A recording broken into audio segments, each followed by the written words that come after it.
Perkenalkan, nama saya Iqbal Nur Wicaksana dengan NIM 0538883019. Dan pada kesempatan kali ini saya akan memberikan penjelasan mengenai materi basis data di sesi kelima atau kedelapan ini tentang SQL dan DML ya. Dari materi yang sudah diberikan di tutorial online pembelajaran ataupun sesi ke aktivitas belajar ke-8 ini, kita diberikan materi mengenai DML. Apa sih DML atau DML dalam SQL itu apa sih? Jadi DML itu adalah data manipulation language. Nah, selain DML itu ada lagi juga seperti DDL. Nah, DDL itu data definition language. Perbedaannya apa sih dari dua data ini? Jadi DDL ini adalah atau data definition language adalah metode kumpulan perintah SQL atau SQL yang berfungsi untuk melakukan perubahan, membuat dan menghapus struktur objek-objek sebuah basis data. Nah, objek-objek ini itu yang dimaksud seperti apa sih? Seperti kayak table, view, index, prosedur, terus ada function dan trigger. Nah, perintah-perintahnya itu seperti apa? Perintahnya itu kayak ada create. Nah, ini perintah untuk membuat basis data. Ada alter, ini melakukan perubahan pada basis data ataupun mengganti struktur dalam sebuah kolom atau field, atau menamakan kembali, merename atau menghapus sebuah field. Ada juga drop. Nah, ini drop adalah perintah untuk menghapus nama table atau basis data. Itu DDL. Kalau DML itu adalah data manipulation language. Itu apa sih? Jadi DML itu adalah sebuah kumpulan perintah SQL. Ia berfungsi untuk proses pengolahan data dalam setiap table basis data. Nah, perintah-perintah dalam DML ini cukup banyak ya, seperti ada insert, itu untuk melakukan insert kepada kolom pada sebuah table. Ada update, ini melakukan update pada satu kolom sebuah table. Ada delete, ini menghapus sebuah kolom dalam table. Ada select, itu mengambil data dalam sebuah table. Ada between, itu mengambil data tertentu dari range antara nilai satu ke nilai kedua, dan masih banyak lain lagi. Oke, langsung saja kita di sini diberikan tugas. Tugasnya antara lain adalah kita berdasarkan data IRD di atas ini, kita disuruh untuk membuat tabel antara lain tabel dokter, pasien, administrator, pasien dokter, daftar dokter, admin, dan rincian atribut yang sesuai. Jadi kita disuruh bikin tabel dengan atribut yang sesuai ditampilkan berdasarkan IRD di atas. Nah, di sini saya sudah buat. Yang pertama-tama kalian adalah buka terlebih dahulu PHP-admin. Kalau misalnya kalian punya PHP-admin, itu kenapa pakai PHP-admin sih? Karena PHP-admin sifatnya GUI atau Graphic User Interface, jadi ini mudah banget untuk dipelajari. Jadi teman-teman bisa klik saja tanpa harus pakai komen MySQL lewat CLI ya. Jadi kalau biasanya seperti ini.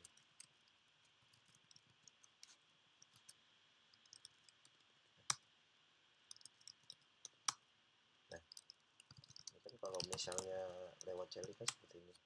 Ini kan cukup pusing ya, kalau ataupun bisa dibilang kurang efisien dalam melakukan pemrosesan sebuah database, ya kan. Apalagi kita nantinya akan bekerja sebagai misalnya seorang programmer ataupun database analis, kan butuh namanya efisiensi waktu dalam melakukan pekerjaan ya. Daripada pakai komen ya, disarankan pakai versi GUI-nya. Nah, GUI-nya itu pakai apa? Pakai admin. Nah, karena di sini kan perintahnya dalam tugas ini kita pakai SAMPPP ya sebagai server dari MySQL-nya. Karena nggak tahu kenapa di device laptop saya ini SAMPPP tidak bisa, akhirnya saya pakai Nginx sebagai server dan PHP saya setting virtual hostnya ke PHP admin. Jadi kita lanjut aja. Ini kita buka PHP adminnya, kita terlebih dahulu login. Ini buat usernya itu seperti apa gitu. Jadi buat usernya kalian teman-teman bisa buat dulu di MySQL command-nya di sini. Kalau nggak salah itu ada create user. Ini buat meng-create sebuah user si MySQL-nya ya. Nah, kalau kita lanjut lagi ke PHP admin ya. Nah, caranya teman-teman bisa ke new ini untuk melakukan create database terlebih dahulu. Kita buat namanya klik aja ya. Habis itu kita klik create. Oh, sudah ada. Ini sudah ada. Kita hapus terlebih dahulu. Hapusnya ke klik operation, terus kita drop database. Kita hapus. Kita bikin dulu limit. Terus kita create. Ini sudah di create. Selanjutnya kita masukkan table yang sudah buat. Nah, ini saya sudah buat SQL untuk tabelnya, jadi saya tinggal copy terus kita masukkan ke dalam sini. Nah, teman-teman bisa pakai konsol. Ini ada dua nih, ada konsol, ada SQL. Nah, misalnya kalau misalnya simple, teman-teman bisa pakai konsol dalam sini. Ini bisa kita inputkan query SQL kita di sini. Jadi seperti itu. Nah, nanti teman-teman bisa perhatikan sintaknya. Kalau misalnya muncul kayak gini, berarti ada error dalam sintak kita. Nah, kita harus periksa lagi. Nah, kita kalau sudah nih, kita langsung enter aja. Nah, kalau misalnya hijau semua ini artinya dalam pemrosesan query SQL dalam table ini kita berhasil nih. Nah, jadi kita refresh dan kita bisa lihat tabelnya kita sudah buat. Di sini ada 6 table. Masing-masing table ini mempunyai relasi dan mempunyai fungsinya masing-masing. Nah, supaya nggak ribet, saya juga sudah bikin data dummy-nya ya. Jadi supaya mempersimpel dan mempermudah kita dalam melihat struktur database seperti apa. Ini saya copy saja, kita masukin ke dalam sini. Ini klik dulu ya, kita select dulu itu database-nya sebelum melakukan query. Karena kalau misalnya kita nggak klik dulu database-nya, dia bakal muncul error. You select your database gitu. Di sini bakal muncul notifikasi merah. Di copy aja di sini. Nah, ini sudah berhasil artinya ini kalau itu semua. Kita bisa lihat table admin itu sudah urutannya, table daftar itu sudah, daftar sudah, daftar admin sudah, pasien sudah, dan pasien itu sudah.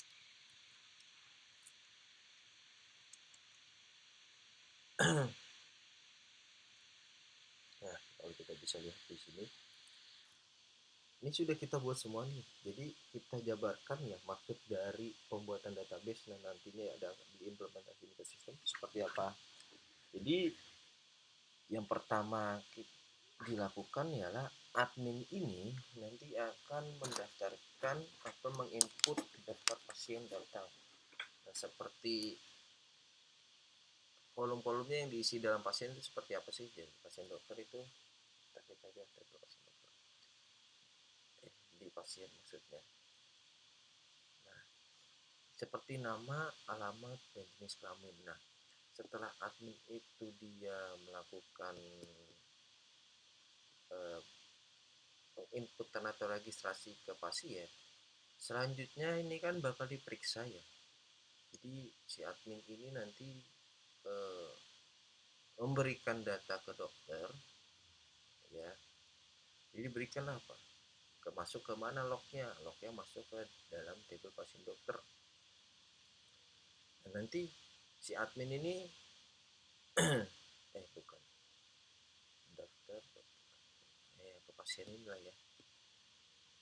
Jadi nanti si dokter ini periksa, oh nih ada pasien masuk nih, pasien masuk, oh, misalnya pasien 1 ya kan, kita bisa lihat nih pasien 1 misalnya Budi, pasien 1 masuk, set si dokter periksa, misalnya sudah selesai. Nah baru setelah memeriksa, si dokter ini memberikan resep kan otomatis. Nah nanti ketahuan nih dokter di sini, di dalam table pasien dokter di sini ada ID dokter, ID pasien.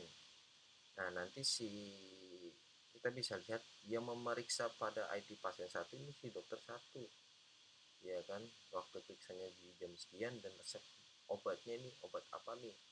Nah kalau misalnya di PHP admin untuk melihat ini ID dokter ini relasi kemana, jadi teman-teman bisa klik aja di sini nih.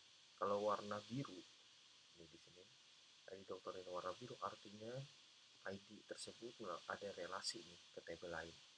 Caranya untuk melihat relasi itu seperti itu simpel. Kalau mau lihat lebih detailnya, kalian teman-teman bisa klik struktur, habis itu ke relation view. Di sini kelihatan relasinya. Oh, ID dokter ini dia relasi ke tabel dokter dengan kolom ID dokter. ID pasien ini dalam tabel pasien dokter dia relasi ke pasien dengan origin-nya ke ID pasien. Seperti itu. Ini untuk melihat Vulgin key relation pada sebuah kolom dalam satu table pasien dokter ini ya.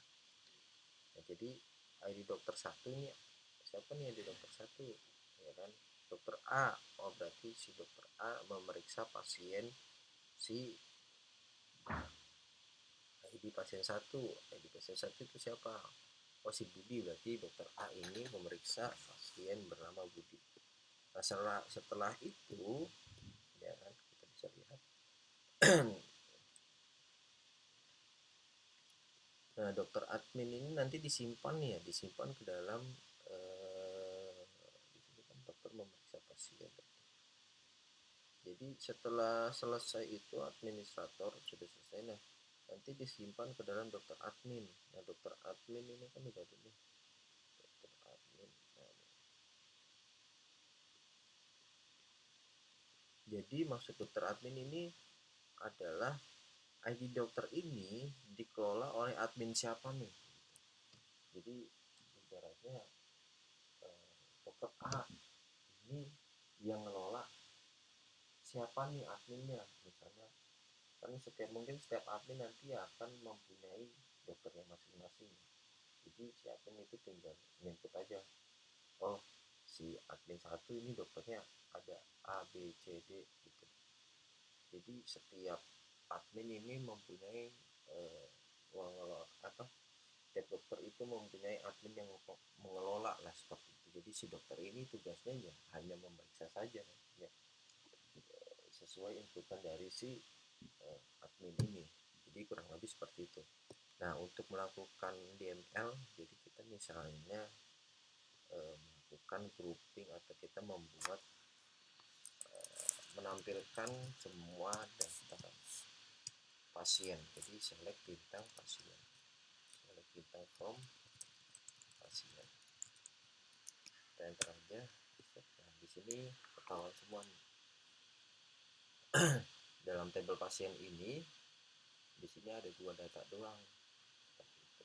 Nah misalnya kita melakukan relasi nih, ya kan, pasien dokter ini kita mau lihat nih, ini kan kayak di sini kan cuma ID doang, ya kan, siapa orangnya, namanya siapa, dokternya siapa, nama dokternya, pasiennya siapa, nama dokternya siapa. Jadi untuk simpelnya kita bisa pakai inner join ya. Inner join itu fungsinya untuk melakukan relasi ID dokter ini ke si table dokter. Jadi caranya seperti apa? Caranya seperti ini, select bintang from pasien dokter, ya kan, join. Nah di join ini itu ada inner join, ada left join, ada right join. Nah dari tiga ini mempunyai fungsi masing-masing. Jadi kalau left join itu dia mengambil data dari kiri ke kanan, kalau right join itu mengambil dari data dari kanan ke kiri. Nah untuk simpelnya, kalau misalnya ya di dalam sebuah join ini, data join ini, misalnya ID ini tidak ditemukan ya, jadi teman-teman bisa pakai left join supaya data si pasien dokter itu juga tampil. Jadi supaya relasi yang kita buat itu juga menampilkan. Maksudnya seperti apa sih? Jadi kayak gini.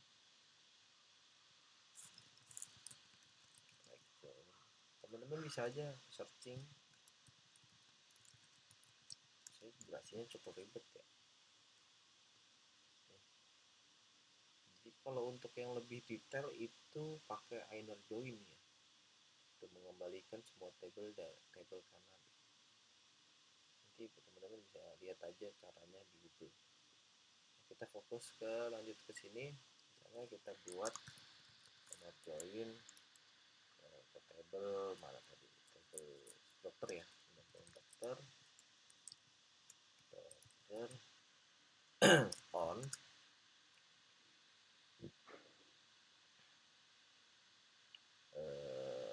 berarti ID dokter dan sudah kita enter. Ambisius berarti ini ada dua tabel yang dua kolom yang sama, jadi kita bikin seperti ini, dokter. Ini bukan, ini berarti pasien dokter, ini dokter, supaya tidak ambisius. Kita enter.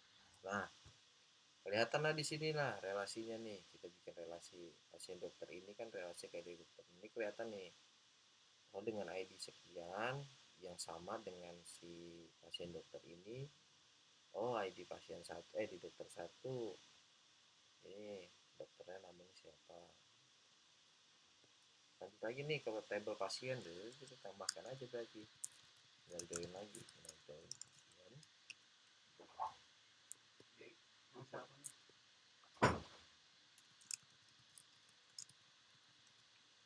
Pasien, kemudian pasien on, pasien ID pasien, dan ini misalnya ini berarti pasien dokter, pasien ID pasien. Nah, ketahuan di sini lengkap semua datanya. Jadi kurang lebih seperti itu. Untuk melakukan relasi juga nanti kita bisa melakukan update data. Misalnya kalau mau misalnya nih dalam pasien dokter ini sudah diperiksa, nah resepnya ini kita mau ubah, jadi tinggal query update from update nama tabelnya pasien dokter, set kolom yang mau dirubah apa nih, resep ya.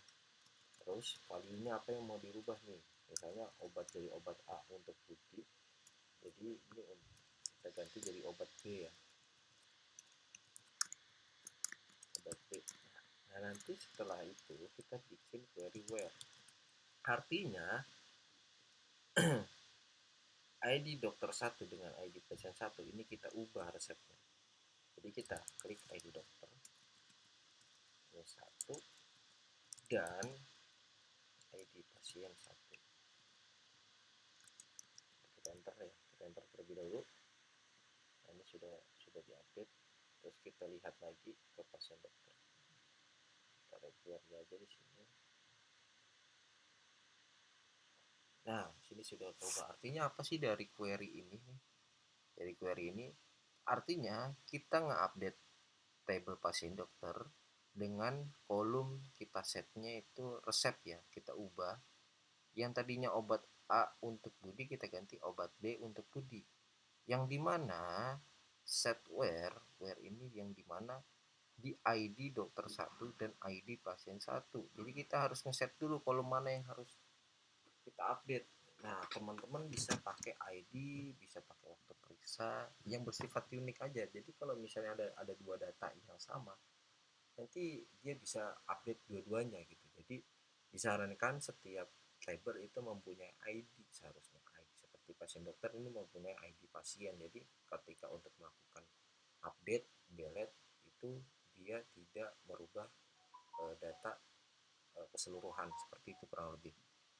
Jadi mungkin itu saja yang bisa saya sampaikan. Untuk kesulitan yang saya hadapi adalah mungkin untuk awal-awal adalah bagaimana cara mengulangi kembali ya pembelajaran materi SQL ini. Selebihnya saya berusaha untuk membaca artikel-artikel ataupun blog-blog dari uh, Google ya, seperti referensi dari Medium, Stack Overflow, terus dari YouTube juga, channel-channel YouTube, dan juga bantuan-bantuan dari ChatGPT lah untuk bagaimana sih caranya melakukan sebuah manipulasi data di database SQL ini. Mungkin itu saja dari saya, kurang lebihnya mohon maaf. Wabillahi wa taufiq hidayah. Wassalamualaikum warahmatullahi wabarakatuh.